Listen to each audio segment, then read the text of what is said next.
All right. Thank you all so much for coming.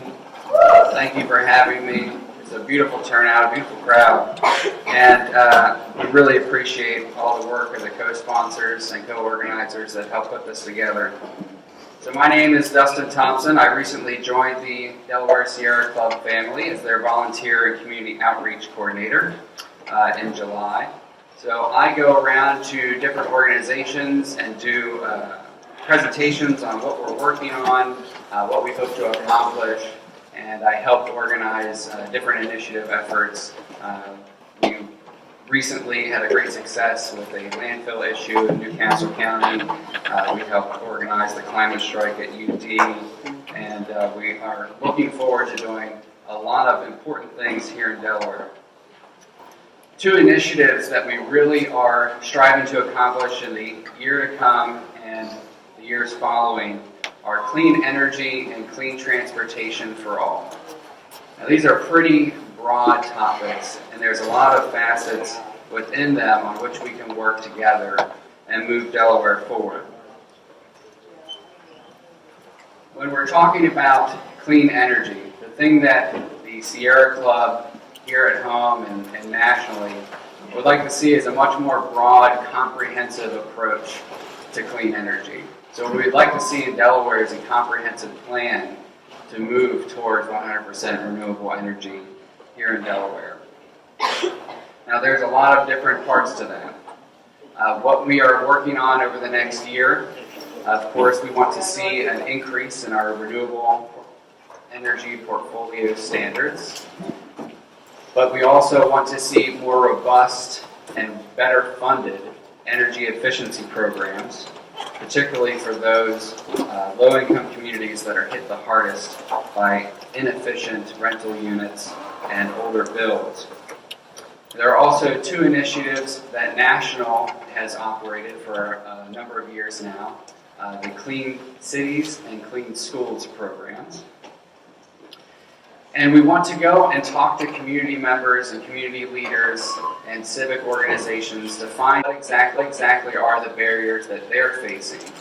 It's great to identify some of these barriers internally when we see them in policy situations that are not ideal, but we also need to go and actually listen to what community members are facing and finding out how we can help as an organization.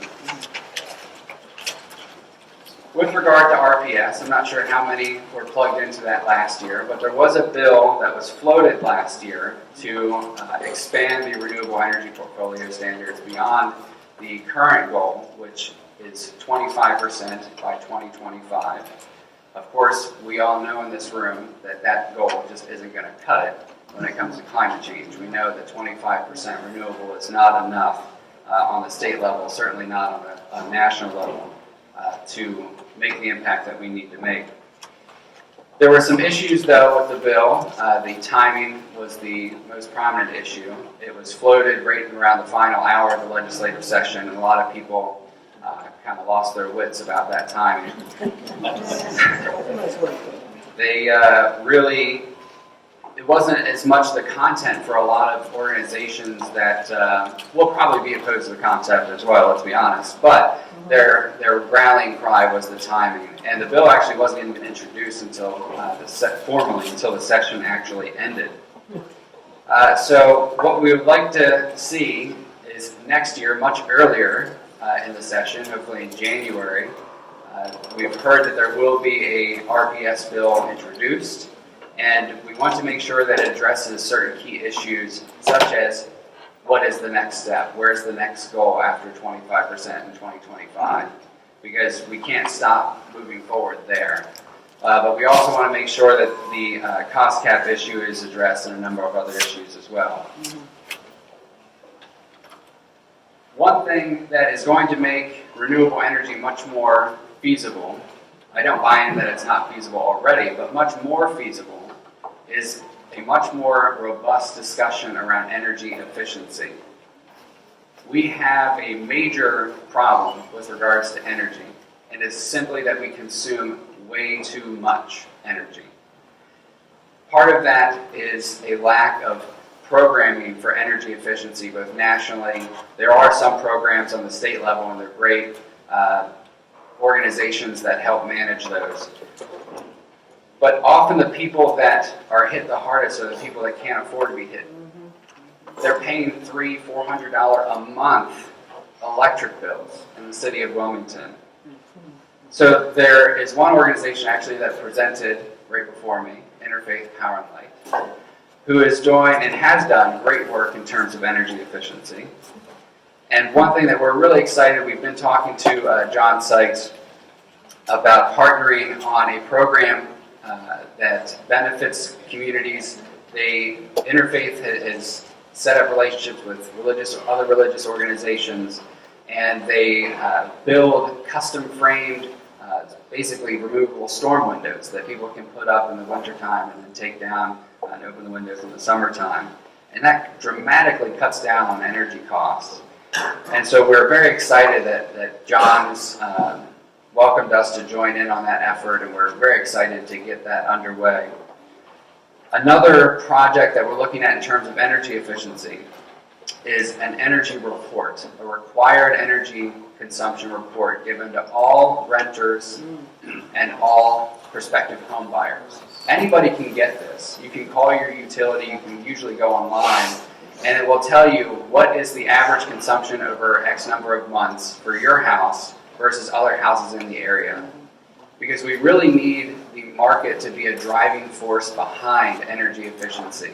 And so if people, when they're going to rent, are given a piece of paper with their rental agreement, and it says, well, this house costs $300 a month in your energy consumption, and other houses in the area are much lower than that.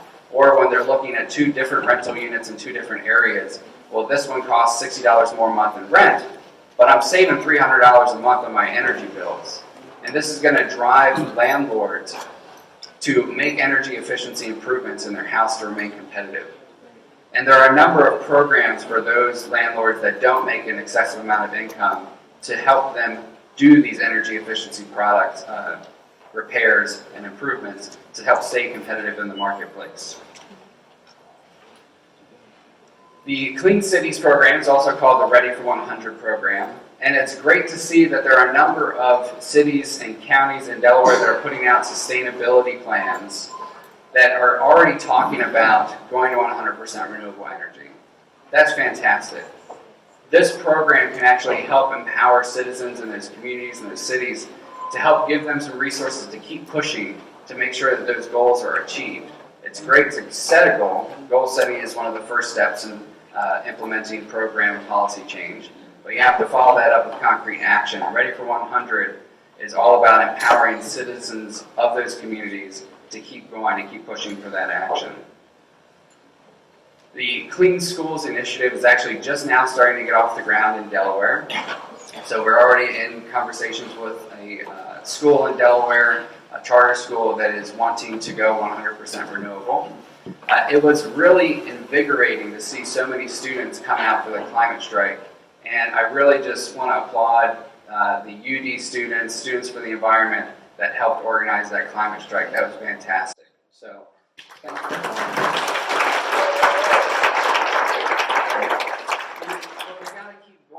A lot of the students in the high schools that are in the city of Wilmington, they had a massive march as well. It was, for safety reasons, it wasn't open to the public, which I'm sure we can all understand. But they're really, really engaged and want to make a difference. And Clean Schools is all about empowering the students and the teachers and the parents to help pass resolutions on either through their board of directors or the school boards to commit to going 100% renewable by 2040. A lot of schools are actually doing it much earlier than that. So there's energy efficiency programs for schools through the Green Pathways Project with Energize Delaware. Clean Schools is a lot about solar installations, either on school district property or through public-private partnerships with schools that don't have a lot of property, or doing rooftop installations. There's a lot of different ways that schools can do solar to help cut back on their energy costs. And this one isn't just about the environment. Energy consumption and the cost of that consumption is the second highest cost for schools, right under salaries. Now, I'm going to say straight up, we don't pay our teachers nearly enough. But we shouldn't be wasting the money on energy consumption when we can do solar and there's grants through the state to help pay for it. And there's also the power purchase agreement that some school districts have taken advantage of to at least cut back on their energy costs. Because that money can then go directly into the classroom where it's actually needed. As far as removing barriers for going green, now we have heard a couple of barriers already that we're working with the county executive to hopefully help address. One barrier that we've heard about repeatedly is community-owned solar. And so right now, a lot of developments in Newcastle County are required to maintain a certain amount of open space for their community. Now what that actually looks like generally is they have to care for a lawn, a really big lawn where dogs poop. And sometimes you need some sort of lawn where dogs can poop, but you maybe don't need a half an acre of lawn where dogs can poop. So what they're looking at doing is opening that open space up to reforestation and meadowland restoration. But what we have suggested and what we're working towards is, if it makes sense, how about the community that owns that land put solar on it so they can make a little bit of money for their community and do more improvements, possibly more solar. And so we're working with the county executive to look at that policy he's putting forward and finding how we can either remove the barrier that's in place that prevents that, or even better, incentivize that. Now, clean transportation for all is the other big initiative that we're working on. And it means a lot of different things to a lot of different people. But one thing I can tell you is that it's not just electrification. There's a lot more to it than that. Electrification is great. It's going to be even better when it's coming from renewable resources. But there's more to it. Public transit and alternative and active transit is just as important as electrification. Because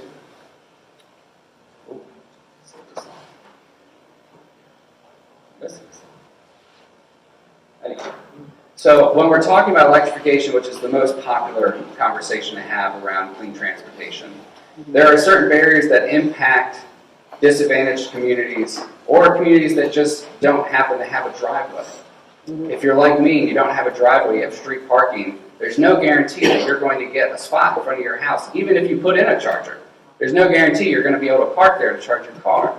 And so what Philadelphia has done with great success is they have a petitioning process. We actually have that in Newcastle County for handicap. And basically you call your neighbors, and you talk to them, say, hey, I'm buying an electric car, I need a place to charge it. I'd like to reserve the space in front of my house. And so most of the time people are fine because we are cool and we let people park in front of our house. But in Philadelphia, actually, it incentivized more people to buy electric cars because they wanted to park in front of their house. I don't care why you're buying an electric car. If you're going to buy an electric car, I am down. And so what we want to do is make sure that we're making this policy of electrification equitable. And people in the city of Wilmington that have street parking need to have a place to charge their car, because there's a huge perception problem with electrification. If people don't see charging stations, physically see them, not know where they're at, but actually see them, then they perceive there's nowhere to charge. And then you get the electrification anxiety, right? Where the scale, your little ticker's going down and you're about to run out of juice and stuck on the side of the road. So we need people to see the chargers.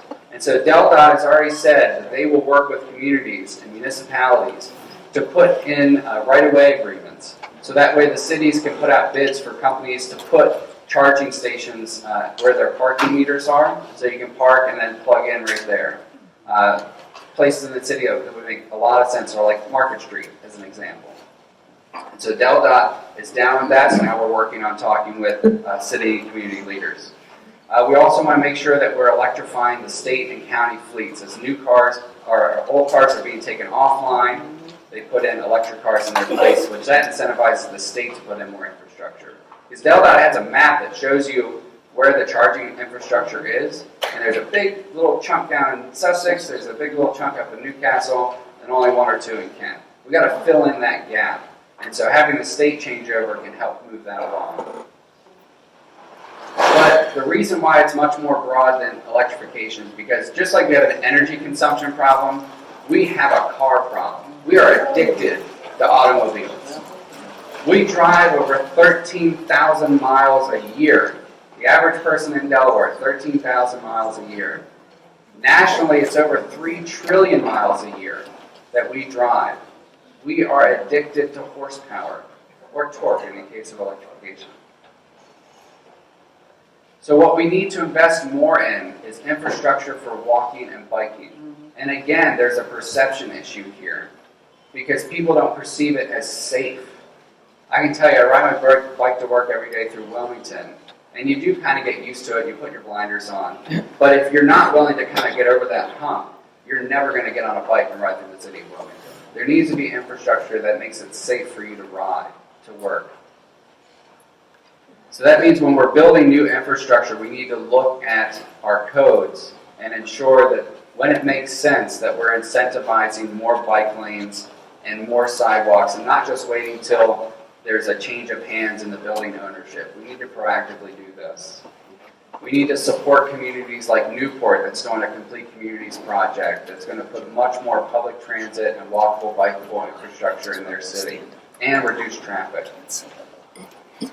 Because with regard to public transit, again, there is a major perception issue, and this one is a little bit well-founded. They don't perceive that they're going to be able to get a bus and get to their destination on time and then get home when they need to get home. And so while it's fantastic that we have a lot of electric buses coming online, because that means we can put those electric buses to work in communities that already have major air pollution issues and make sure we're not contributing to that. We need more public transit, but we have to reach a critical mass of ridership. And one of the main impediments of that is we sprawl so much. There is so much suburban sprawl in Delaware, and it is killing our state. It's killing native species, flora and fauna. It's driving deer into farms and destroying their crops. It is killing our state, and it's causing a lot of air pollution issues, and just pollution in general. So we gotta not only stop sprawling, incentivize these complete communities, but that's the way to get better public transit. Because then you get the money for things like express and priority lighting.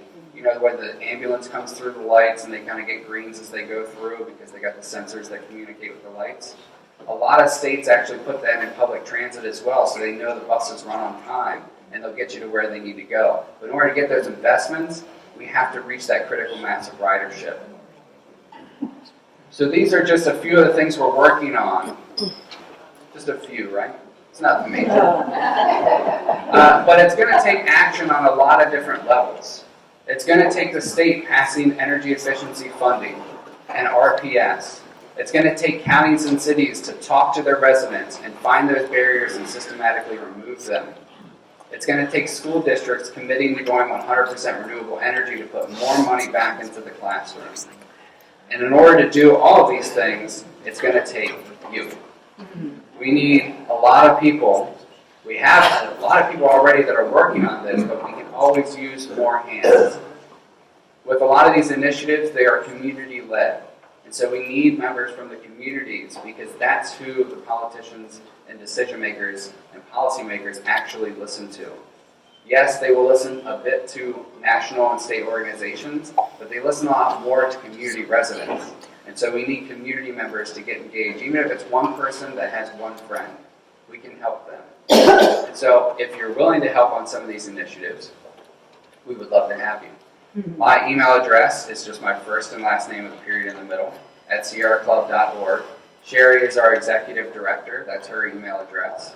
And we'll also be out at a table during lunch and at the end of the program, and we have an email list explicitly for climate change action.